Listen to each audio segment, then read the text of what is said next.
আসসালামু আলাইকুম, কেমন আছেন আপনারা সবাই? আজকে আমি গরুর পা রান্না করব, মানে নেহারি রান্না করব। নেহারি রান্না করার জন্য গরুর পাগুলো খুব সুন্দর করে ধুয়ে নিছি।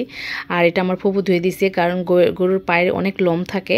তো লোম পরিষ্কার করে ধুয়ে নেওয়ার পরে এখানে আমি পেঁয়াজ দিয়ে দিলাম। পেঁয়াজ দেওয়ার পরে একে একে সম্পূর্ণ মশলা দিয়ে দিচ্ছি। আর দিয়ে দিলাম দারুচিনি, সাদা এলাচ, গোলমরিচ আর বড় বড় এলাচগুলো দিয়ে দিলাম। আর এইভাবেই আমি সবসময় নেহারি রান্না করি। আর প্রেশার কুকারে নেহারি না দিলে হয় না, কারণ গ্যাসের চুলায় রান্না করতে গেলে কিন্তু গ্যাস অনেক বেশি খরচ হয়ে যায়। তো আমার অত ঝামেলার দরকার নেই। আমি প্রেশার কুকারে দিয়ে 5-6টা সিটি দিলেই কিন্তু সেদ্ধ হয়ে যায় খুব সুন্দর মতো। এখানে আমি আদা রসুন পেস্ট দিয়ে দিলাম, জিরা বাটা দিয়ে দিলাম, দিয়ে ব্লেন্ডারে আদা রসুন ব্লেন্ডার করছিলাম, তো সেটাও ধুয়ে দিয়ে দিলাম। দেওয়ার পরে হলুদ মরিচ সব কিছু দিয়ে এক বাঁশের কাঠি দিয়ে সুন্দর করে নাড়াচাড়া করে মিক্স করে দিলাম।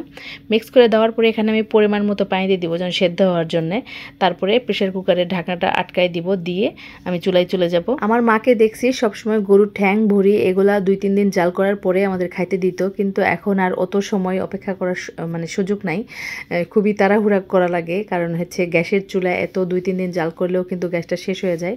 আর প্রেশার কুকারে সেদ্ধ করার পরে দেখেন খুব সুন্দরভাবে সেদ্ধ হয়ে গেছে। 5টা সিটি দিছিলাম আমি, চুলার আঁচটা একটু কম করে রাখছিলাম। এখন ঠ্যাঙে আমার রান্না হয়ে গেছে, এখন শুধু বাগার দিব।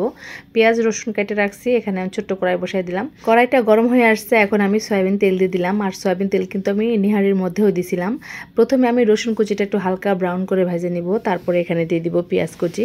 এতে রসুন আর পেঁয়াজ খুব সমান সমান ভাজা হয়, কোনোটাই কাঁচা থাকে না। আর রসুন পেঁয়াজ একসাথে দিলে কিন্তু রসুনটা একটু কাঁচা কাঁচা থাকে, কারণ রসুন ভাজতে একটু সময় লাগে। তো খুব সুন্দরভাবে বাগারটা আমি দিয়ে দিব। আর এই বাগার দেওয়ার কারণে নেহারির টেস্ট অনেক বেশি বাড়ে। আর এই নেহারি কিন্তু নান, রুটি, পরোটা সব কিছু দিয়ে খাইতে অনেক বেশি ভালো লাগে।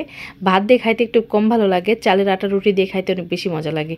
ঠিক আছে, আমার রান্না হয়ে গেছে। আর আজকের রান্নাটা কেমন লাগলো অবশ্যই কমেন্টে জানাবেন। ভালো লাগলে বন্ধুদের সাথে শেয়ার করতে পারেন, কারণ সামনে কুরবানির ঈদ আসতেছে। অনেক নতুন রাঁধুনিরা আছে আমার মতো, তারাও হয়তো ঠ্যাং রান্না করতে পারে না, এভাবে সহজভাবে রান্না করে নিতে পারবে।